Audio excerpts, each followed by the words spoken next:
Pessoal, métodos numéricos, segunda semana, raízes de funções, métodos assecantes, que é o último, o quinto, estudado. E qual que é a sacada desse método? Alguém pensou o seguinte: o método de Newton-Raphson é interessante, mas você depende de achar uma derivada. Se a derivada é fácil, tranquilo. Se não é, eis a dificuldade. O que a pessoa pensou? A derivada é a tangente. Então a pessoa raciocinou que é o seguinte: em vez de usar a tangente, vamos trocar a parte de baixo da fórmula, onde está a derivada, por uma associada igual a ela, que é uma secante. E o raciocínio é o mesmo, né? E quando você faz todo esse cálculo, né? Você joga a secante ali embaixo no lugar dessa derivada e você começa a fazer as contas, as álgebras, você vai chegar nessa fórmula estranha aqui, ó, né?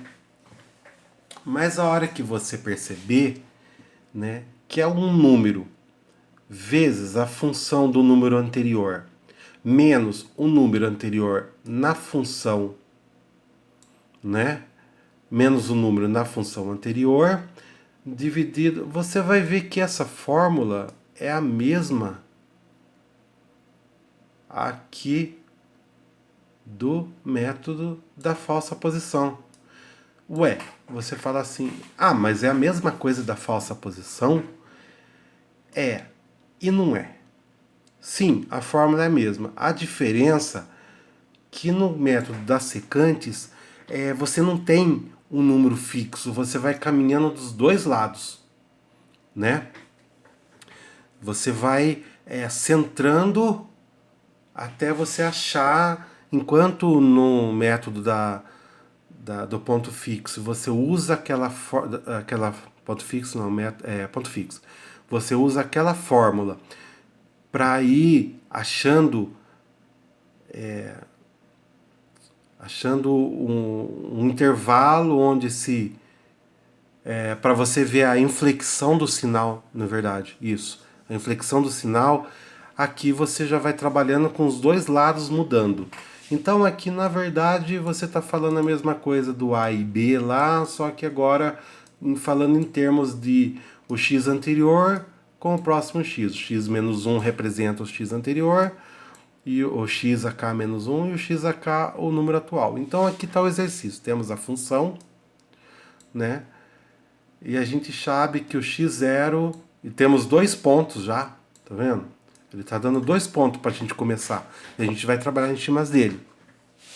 E pede para aplicar o método da secante. Então lá a gente tinha um ponto e tinha o ponto final e começava em 1. Aqui a gente vai ter 2 pontos para começar, né? E encontrar uma aproximação como critério, logo após o cálculo do passo. O novo x menos o x anterior tem que ser de 10 a menos 3. Vamos lá, essa é a fórmula. Então vamos lá, o nosso x0 vai ser o nosso ponto menor, 1.5 na função. Pega a função, calcula 1.5, vamos ter o menos 2,25. O nosso x1, que é o próximo passo, né? Então você vê que o zero não está nesse meio aqui. Por quê? A gente vai caminhar com esses 2 pontos. A gente vai levando os 2 pontos até achar onde vai ter essa inflexão, né? Ou, no caso, o nosso critério de parada vai ser que a gente andou tão pouco que a gente encontrou onde está o zero, né? Então, tudo bem, deu 2 pontos aqui, vamos calcular os 2 pontos e vamos aplicar a fórmula para encontrar o próximo x nosso, que é o 2. Então, x0, que é 1,5, está aqui, né? Vezes a função do x1, que é o menos 1,41, menos o x1, que é 1,7, vezes a função do zero. Mesma coisa, lembra do A e B? O A na função do B, menos o B na função do A. Aqui a gente apenas mudou a nomenclatura de 0 e 1, 1 e 0. Quer dizer, o próximo ponto menos o anterior. Né? Lá a gente estava trabalhando com limites, aqui a gente está trabalhando com 2 pontos e vamos caminhando com eles. Né? Despreza o anterior, vamos para o próximo, despreza o anterior, vamos para o próximo, é isso que a gente vai fazer. Essa basicamente é a diferença do outro. Né? Dividido pela função do novo, pela função do anterior. Vamos pegar nesse ponto aqui, 2,3571. Faz o teste de parada. O novo menos o anterior. O nosso novo ponto menos o x1. Deu 0,33, é maior que o nosso erro. Vamos partir para o próximo. Então, vamos fazer qual que é a próxima iteração. A iteração 2, né, é calcular qual que é a função no ponto 2 que a gente achou, que é esse ponto 0,33. Ela deu 1,1792. Ou seja, pega o ponto 2, aplica na função, olha lá, ponto 2 ao quadrado mais o ponto 2 menos 6, 0,17. Vamos fazer a fórmula para achar o ponto 3. Então lá, x1 na função 2 menos 2 na função 1.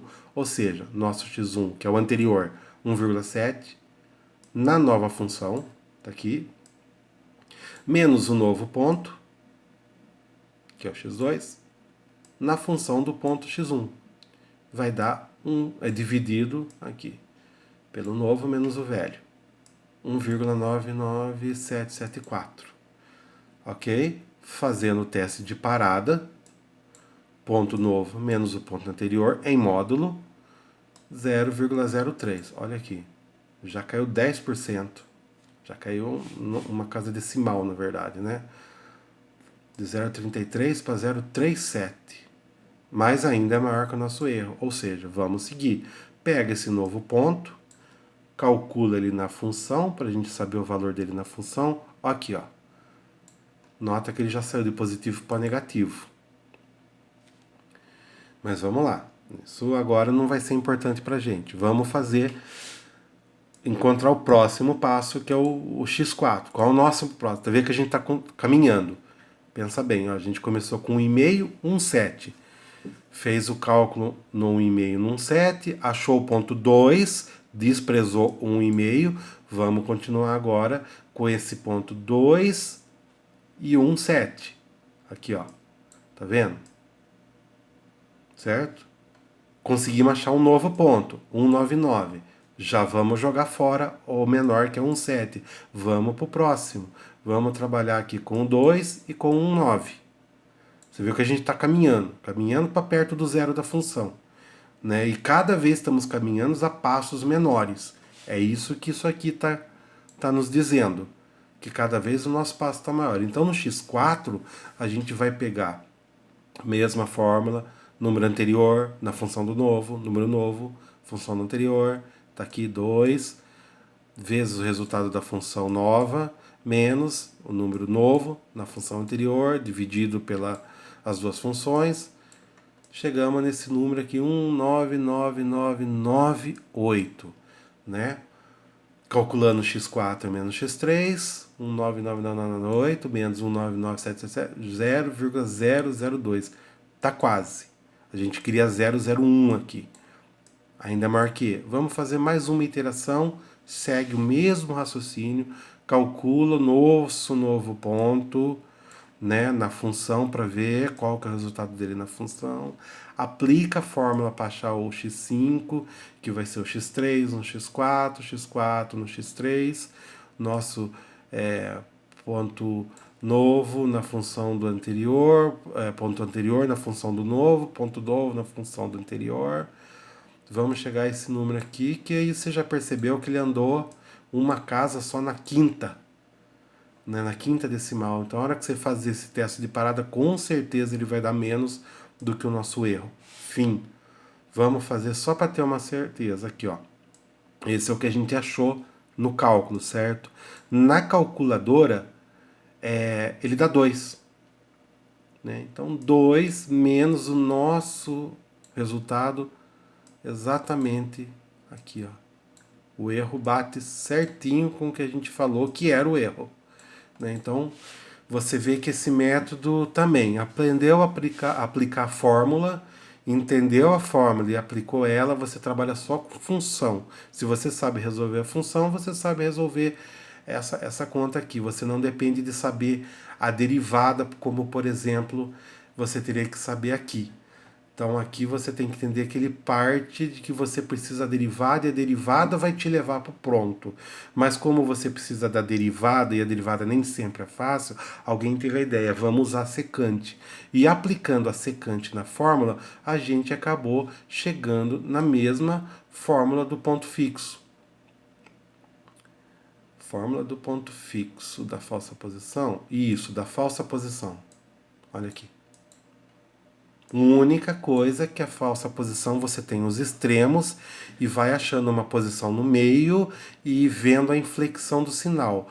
Nessa aqui a fórmula é a mesma, mas você vai caminhando com os pontos, né, que seria traçando secantes, até a secante te levar também para a raiz da função. Eu acho que também quem entendeu um acaba entendendo o outro, né?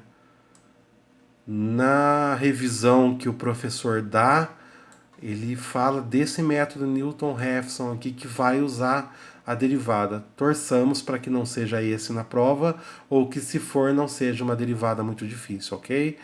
Então, gente, é isso aí. Espero que ajude alguém. Não sou professor, foi o que eu entendi, estou tentando ajudar.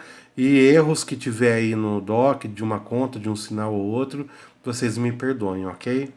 Abraço.